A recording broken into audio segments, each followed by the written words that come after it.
Are you the type of person that changes your Kumite tactics after getting a Hansuk Chui? That is way too risky. Today, let me explain to you what you should be thinking about and how you should change your actions depending on the penalties that you have. From Chukoku, Keikoku, Hansuk Chui to Hansoku. The one keyword you should take away from this video is to be careful of Keikoku. So let's start the video. So when I say penalties in this video, I'll be talking about the rule under the WKF, the World Karate Federation. And it's the rule that's going to be applied to the Olympics next year, which is going to be held in Tokyo. So there are two types of penalties. It's called C1 and C2. C1 is for hitting the opponent too hard. So when the punch is aimed to the Jodan and you hit them too hard and let's say their head knocks back, that's a C1 penalty. And for C2, that's basically everything else besides the hitting. So let's say you go out of the court, or if you grab onto the opponent too much, or if you run away, facing your back to the opponent, that's also a C2. So it doesn't matter if it's a C1 or C2. If you get 4 penalties, then you're out of the game. Whether you're winning 8-0 or not, you're just out of the game. So what do these 4 steps represent? Well, Chukoku is the first penalty. Then goes to Keikoku, Hansok Chui, and then Hansok. A common mistake that I see most of the time is when the athlete reaches the level of Hansok Chui, which is the 3rd penalty, then he or she starts changing his actions or their tactics. But I believe that's too late.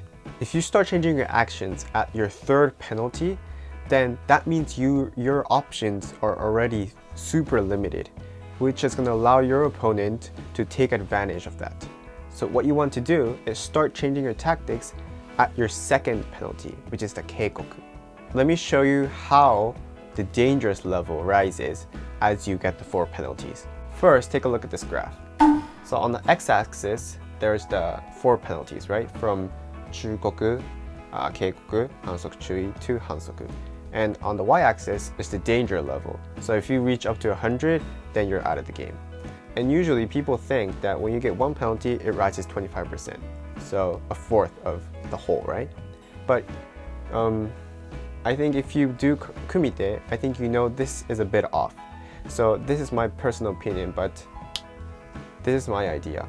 So for the first penalty, you shouldn't worry so much because it's only your first one and your options shouldn't change a lot. On the 2nd one, however, since I mentioned before, this is the last penalty that you should get. And if you go beyond that, it's very risky. So we think the risk level rises up to around 70 or 80%. From there, it rises up again.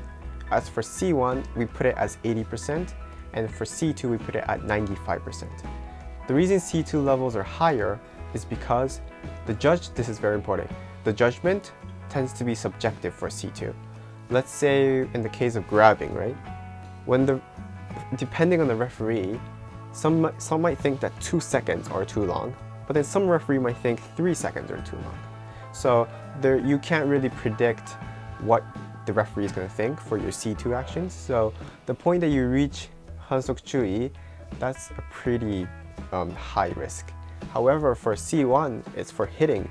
So the judges have a universal understanding of the limitations to how hard they can hit. So we put that a little lower, and obviously if you get the 4th one, you're out of the game. So let's take it step by step. For C1, the first penalty, which is the Chukoku, shouldn't change so much of your options. So just keep it the same tactics, same way of doing it. But when you get the Keikoku, which is the 2nd penalty, this is when your tactics should change. Now you should be focusing on controlling your attacks more for the Jodan. Because if you get the Hansok Chui, then you cannot hit the Jodan anymore, which is gonna get all the options limited to only the Chudan. So that's a huge demerit for you. So when you hit the point of 2nd penalty, please be careful of your punches for C1. But however, unintentionally, let's say you hit the opponent too hard and you go all the way up to Hansok Chui, then you only do Chudanzuki. Chudanzuki because you can hit as hard as you want and it's a safe counter. So don't try aiming for the Jodan because if you hit them again, you're out of the game, right? Obviously. So go for the Chudan. As for C2, like the C1, the first penalty shouldn't change your options, so just keep it the same way.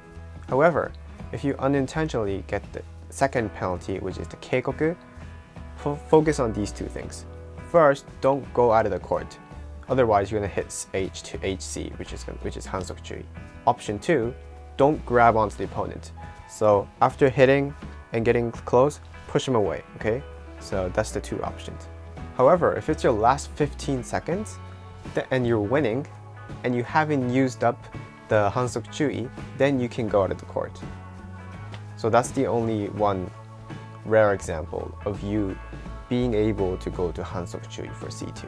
So to sum up, there are two penalties for karate kumite, C1 and C2. C1 represents hitting too hard, and C2 is for all the other categories. And the universal rule, the one rule that you should focus on, is to change your actions when you hit the keikoku line.